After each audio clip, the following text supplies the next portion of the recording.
Hello, cervical ரேடிகுலோபதியோட special test என்னன்னு பார்த்தலாம்.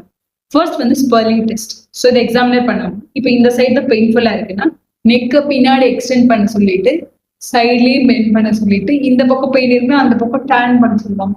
Tan பண்ணும்போது எக்ஸாமினர் இங்கே ப்ரெஷர் கொடுப்பாங்க. இங்கே ப்ரெஷர் கொடுக்கும்போது உங்களுக்கு வந்து பெயின் வந்து கீழே வந்து ரேடியேட் ஆகிறது ஃபீல் ஆகும். ஸோ ரேடியேட் ஆச்சுன்னா கன்ஃபார்ம் இந்த டெஸ்ட்.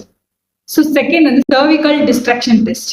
ஸோ இதே எக்ஸாமினர் தான் பண்ணுவாரு. எக்ஸாமினர் இங்கே ஹோல்ட் பண்ணிட்டு உங்களோட ஹெட்டை வந்து மேலே புல் பண்ணுவாங்க. கொஞ்சம் கம்ப்ரெஷன் வந்து டீகம்ப்ரெஸ் பண்ணுவாங்க. அப்போ வந்து உள்ள இருக்க ப்ரெஷர் ரிலீஸ் ஆகி உங்களுக்கு வந்து பெயின் வந்து கம்மியாகிறது ஃபீல் ஆகும். அப்போ இந்த டெஸ்ட் வந்து பாசிட்டிவ்.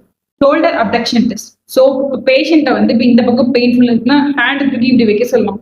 இப்படி வச்சுட்டு ஒரு 2 to 3 செகண்ட்ஸ்ல வந்து பேஷண்ட்டை கேட்கும் போது பெயின் வந்து ரெடியூஸ் ஆகிறது ஃபீல் ஆகும், கம்ஃபர்ட்டா இருக்கும். ஸோ இதுவும் பாசிட்டிவ்.